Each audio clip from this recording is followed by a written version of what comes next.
The hotel lobby was bright with polished marble floors, golden lights, and the faint scent of fresh flowers from the big vases at the entrance. Guests moved around in business suits and summer dresses, checking in and out, while bellboys rolled carts filled with shiny suitcases. Behind the counter, the staff smiled politely at everyone who walked in. It was supposed to be just another normal day at the luxury hotel. But that morning, something unusual happened, and it started when a tall Arab man walked in with quiet confidence.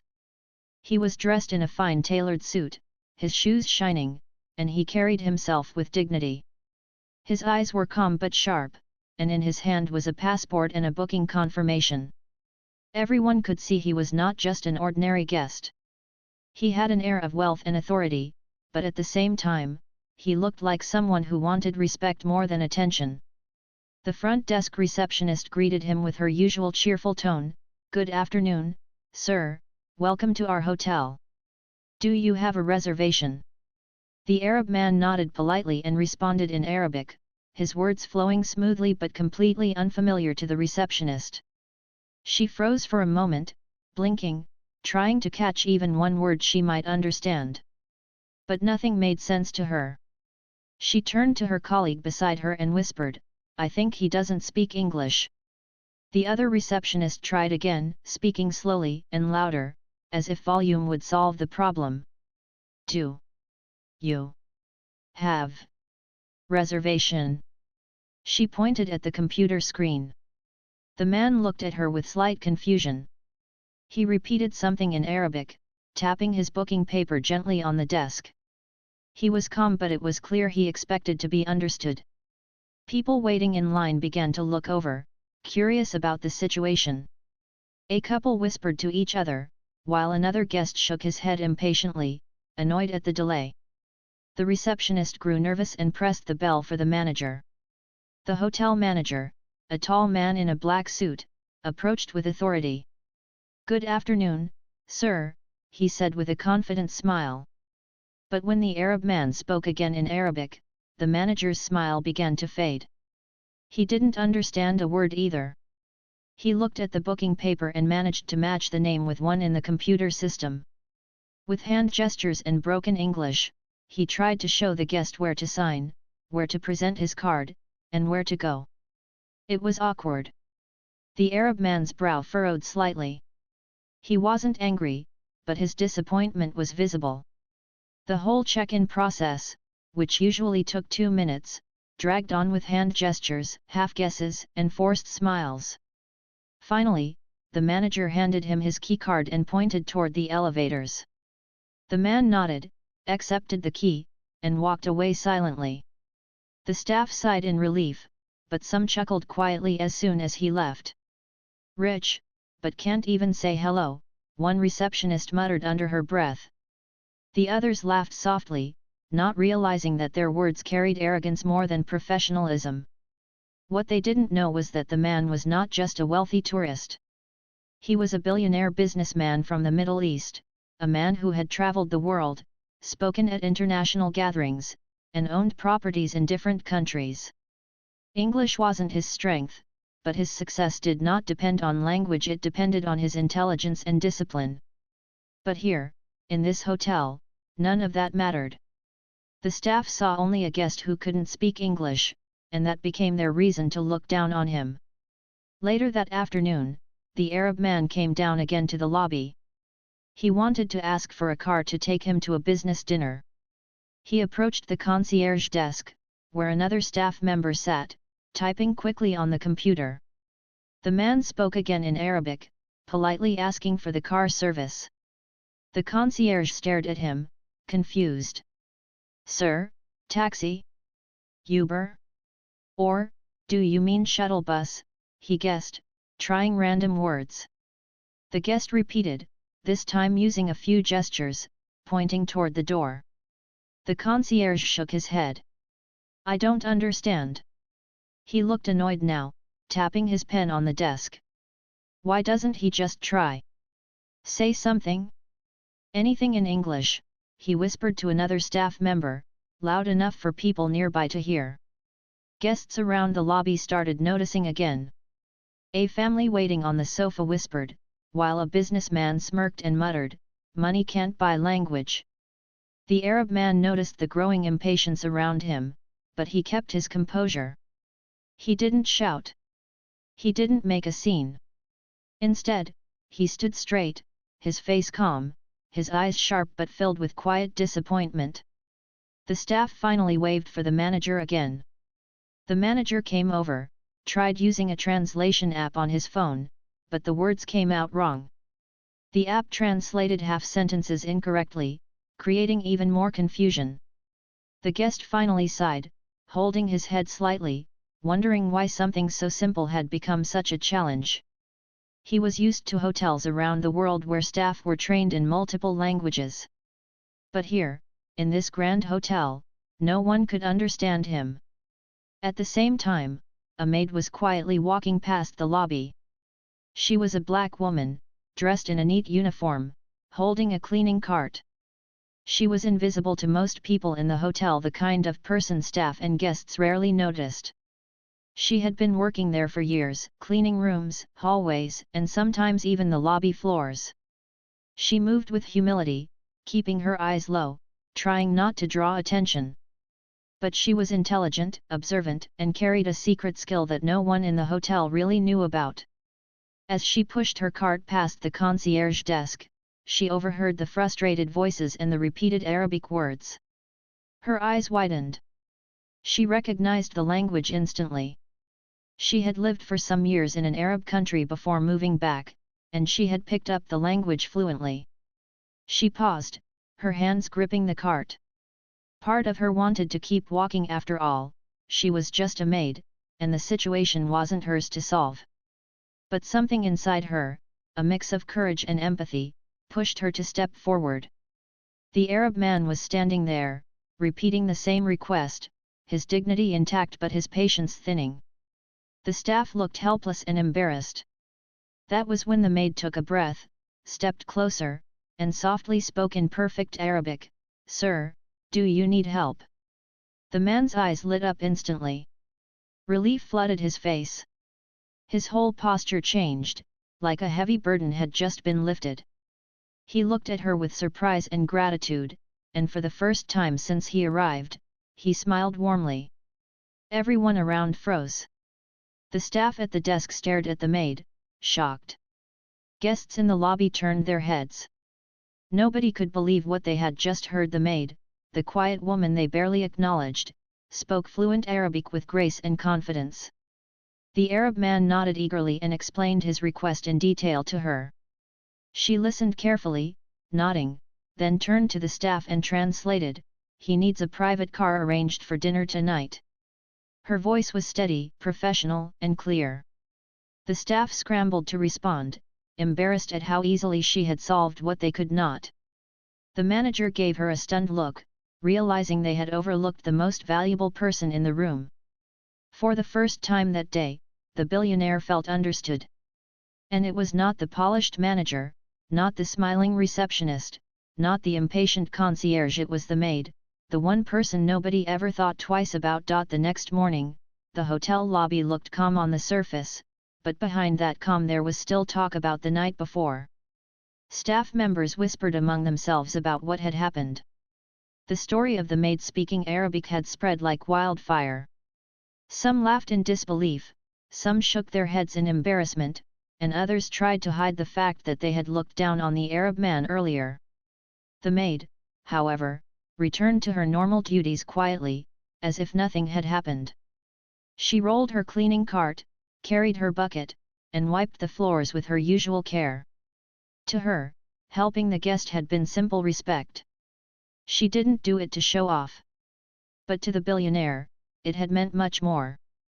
Meanwhile, the Arab man started his day with a meeting over breakfast in the hotel's restaurant.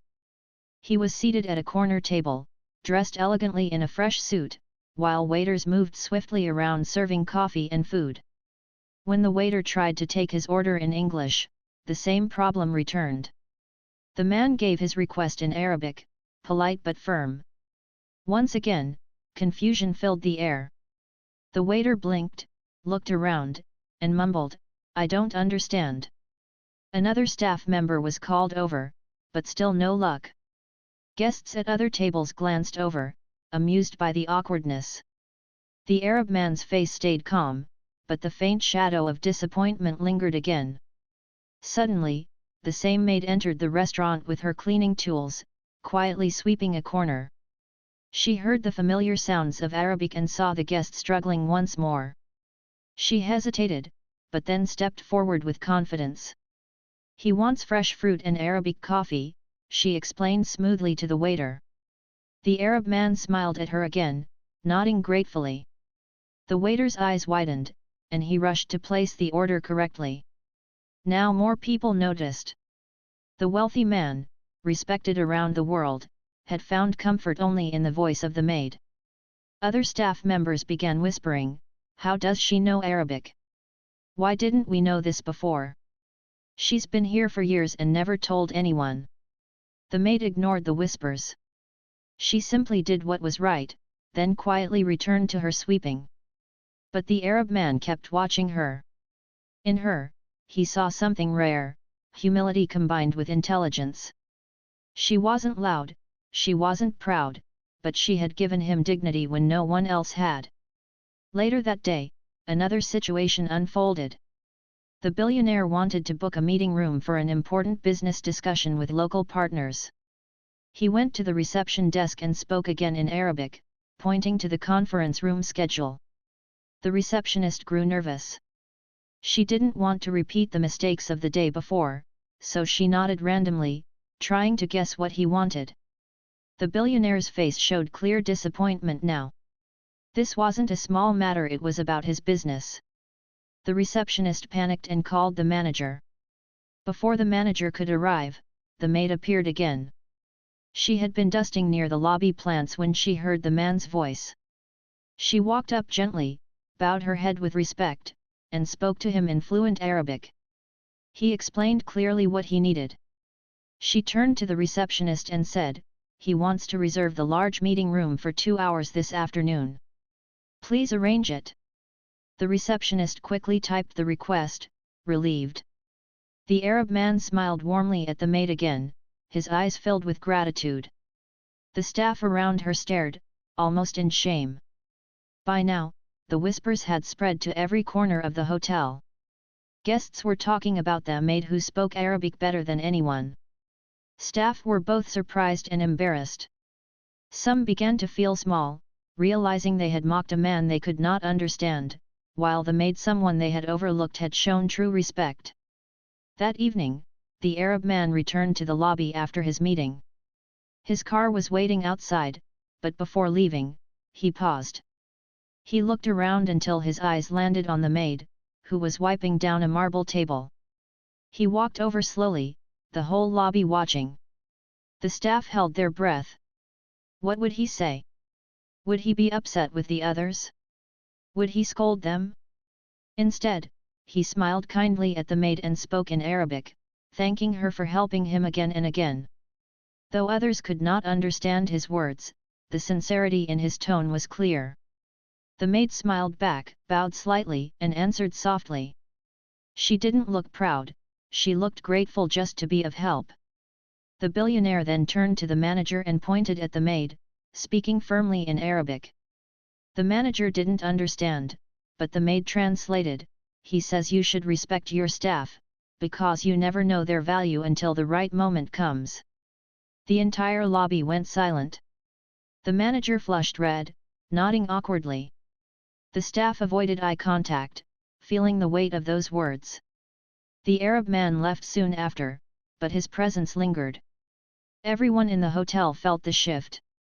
They had seen how dignity and humility could shine brighter than polished shoes or expensive suits. That night, when the maid returned to her small room at the staff quarters, she thought quietly about the day. She had spoken more Arabic in 2 days than she had in months. She remembered her life before the hotel years spent in an Arab country, where she had worked as a nanny for a family that treated her kindly. That was where she had learned the language. When she came back to her homeland and took this hotel job, she never expected that skill to matter. But now, it had become her way to give dignity to someone else. The Arab man, back in his suite, looked out at the city lights. He thought about the maid too. To him, she wasn't just a cleaner. She was the only one who saw him as a person, not just a guest who didn't belong. For the first time since arriving, he felt truly welcome, not because of the hotel's luxury, but because of the maid's kindness. And so, while the staff talked among themselves, realizing how badly they had misjudged both the guest and the maid, a quiet bond of respect had already been formed. The story was far from over, but its lesson was already clear: true respect does not come from rank or wealth. It comes from the heart, and sometimes, from the most unexpected person in the room. The following day began with a heavy silence in the hotel, though everything looked normal from the outside. The lobby was filled with the usual sounds: the wheels of suitcases rolling across the marble, the quiet music playing in the background, the gentle chatter of guests checking in and out. But among the staff, something had changed. Everyone knew the story of the maid who spoke fluent Arabic. Some were curious, others jealous, and a few felt guilty for how they had laughed at the Arab man when he first arrived. The billionaire had become the center of attention, though he had not asked for it. People whispered about him in the hallways. Guests speculated about his identity, while staff tried to guess just how wealthy he was. But he walked through the lobby with calm grace, acknowledging no one except the maid who had helped him. Each time he saw her, he greeted her warmly in Arabic, and she replied softly, smiling humbly before returning to her work. That morning, he had an important request. He wanted special arrangements for a dinner he planned to host in the hotel's private dining hall. He walked to the reception desk, carrying documents and speaking in Arabic with clear instructions. But once again, the staff members were frozen. They tried guessing. One said, "Oh, he must want breakfast in his room." Another said, "No, I think he's asking for laundry." Their nervous laughter showed their confusion. The Arab man's expression grew tight. It was not anger, it was the look of someone who had expected better from a place so grand. The staff shifted uncomfortably. Guests nearby began staring again, sensing another scene. Then, like before, the maid appeared quietly from the hallway, holding her cleaning cloth and a small bucket. She didn't plan to involve herself, but the moment she heard the guest's Arabic words, she stepped forward. Calmly, she greeted him, "Good morning, sir. How can I help?" The man's eyes lit up once more, and relief spread across his face. He explained his wish for a dinner gathering with important local businessmen.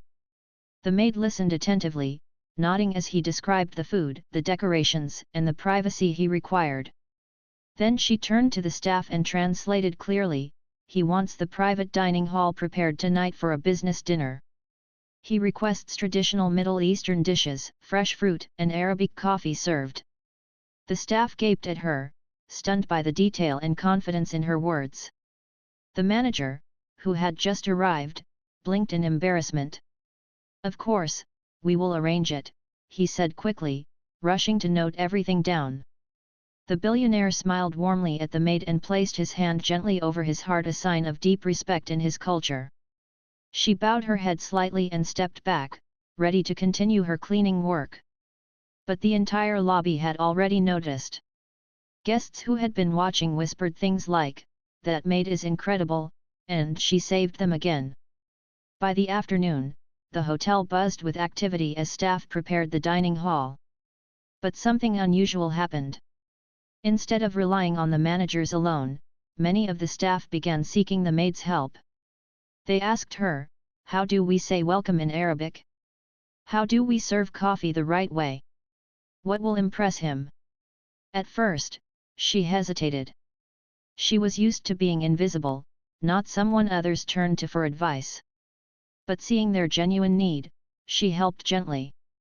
She showed them how to greet with a hand over the heart, how to pour coffee in small cups, and how to arrange the fruit in an elegant way. Even though she wore a simple uniform, in those moments she became the most respected person among them, not because of her rank, but because of her knowledge and humility.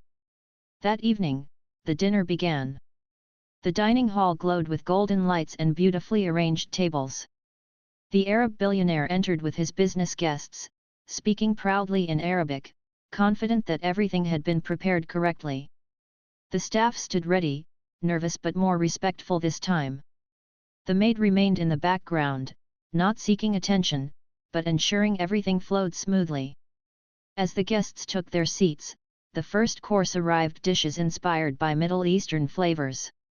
The billionaire tasted the food and smiled, clearly pleased. He looked around at the decorations, the fruit platters, the coffee being poured exactly as it should be. He nodded approvingly. But what touched him most was when the maid, standing silently at the side, gave the staff small hand signals on how to serve at the right time. She guided them quietly, ensuring they didn't make mistakes. Halfway through the dinner, one of the billionaire's guests leaned over and asked in Arabic, "How did this hotel know so much about our customs?" The man smiled, glanced toward the maid, and replied, "Because of her." His guest turned to look, surprised to see it was not the manager or the chef, but a humble maid who had made everything possible.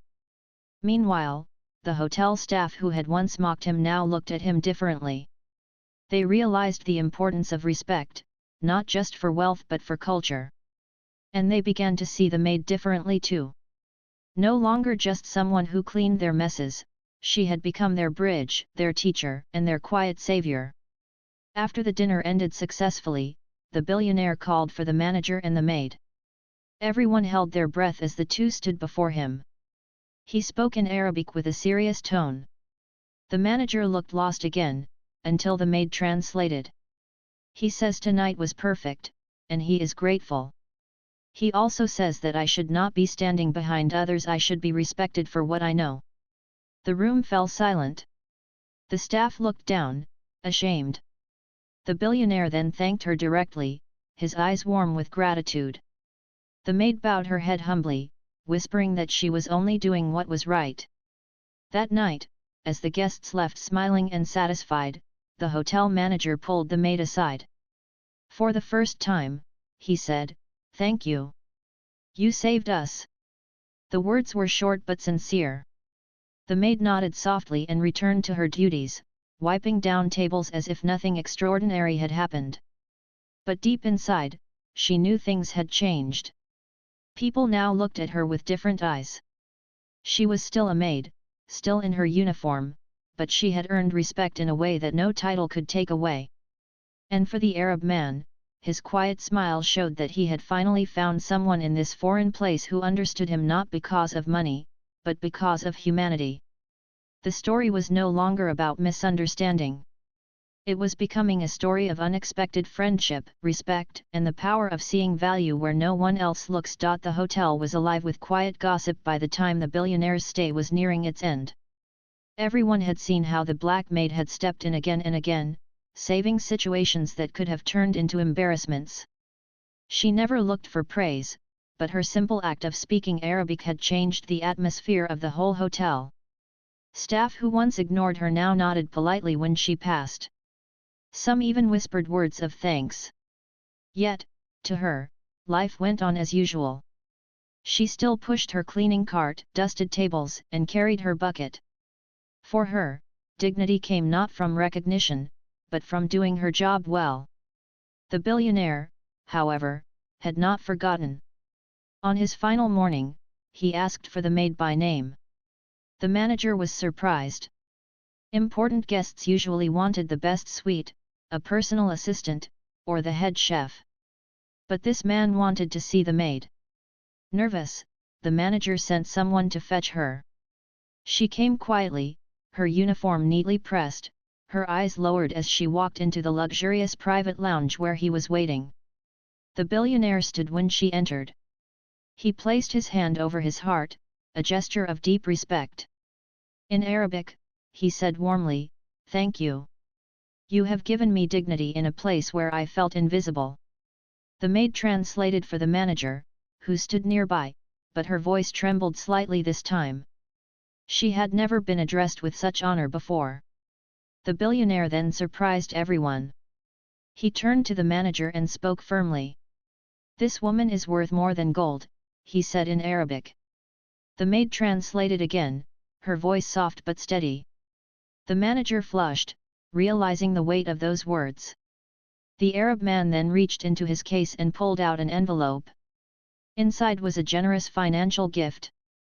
He handed it to the maid with both hands, saying in Arabic, "This is not charity. This is respect. You have served with heart, not just with duty. Take this as a token of my gratitude." The maid's eyes widened. Her hands shook as she accepted the envelope, not out of greed, but out of disbelief. Never in her years of hard work had anyone rewarded her like this. She tried to refuse, saying softly, "Sir, I was only doing what was right." But he insisted, gently closing her hands over the envelope. Then came the second surprise. The billionaire looked at the manager and spoke again in Arabic. The maid hesitated but translated honestly, "He says he wants me to work for his company, as a cultural liaison. He says he values people who can build bridges between worlds." The manager's jaw dropped. Guests nearby, who had overheard, gasped quietly. The maid herself was stunned. She had never dreamed of such an opportunity. The billionaire smiled kindly at her silence and added in Arabic, "If you choose to stay here, I will still respect you. But if you wish for a better life, my doors are open." Tears welled in her eyes, though she quickly blinked them away. She bowed deeply, whispering her thanks. The hotel staff stood in awe. They had once overlooked her, some even mocked her for being just a maid. Now they saw her through different eyes. She was not just the woman with a mop and a cart. She was the one who had shown kindness, intelligence, and respect when no one else had. Word of the scene spread quickly through the lobby and the guest rooms. People whispered about the maid who was offered a job by a billionaire, the maid who had spoken a language none of them knew, the maid who had become the heart of the story. For the first time, her name was spoken with admiration instead of dismissal. As the billionaire prepared to leave, he requested the maid to accompany him to the car. She walked beside him, carrying nothing but her humility. Staff lined the lobby, bowing slightly as he passed. But it wasn't the luxury of the hotel that guests would remember, it was the picture of a powerful man walking side by side with the maid who had given him dignity. At the entrance, before stepping into his car, the billionaire turned to her one last time. He spoke in Arabic with a gentle smile, "You reminded me that respect cannot be bought with money. It must be given freely." The maid translated for those listening, but her voice cracked with emotion. The man stepped into the car, and it drove away slowly, leaving behind a silence filled with thought. The maid stood for a moment at the entrance, watching the car disappear. She clutched the envelope in her hand, not just as money, but as a symbol that her worth had been seen. She turned back into the hotel, her head held a little higher. The same uniform still covered her, but she walked with new confidence. She was no longer invisible. In the following days, staff treated her differently. Some apologized quietly for ignoring her before. Others asked her to teach them basic Arabic greetings. The manager himself called her into his office and told her she was an example to the entire team. She smiled humbly, saying she had only done what her heart told her to do. Life did not turn into a fairy tale overnight. She still had work to do, rooms to clean, and floors to mop. But everything felt different now. She carried a story that nobody could take from her, the story of how she gave voice to a man who could not be heard, and how in return, he gave her dignity and recognition. And for the billionaire, though he left the hotel behind, the memory stayed with him. He had traveled across countries, stayed in countless luxury hotels, and met leaders and businessmen everywhere. But what he remembered most from this trip was not the marble floors or the fine dining. It was the voice of a maid who had spoken to him in his own language, reminding him that true respect comes from the heart, no matter one's position. The story ended not with riches or fame, but with a quiet truth that touched everyone who had witnessed it: respect and kindness are the greatest wealth of all.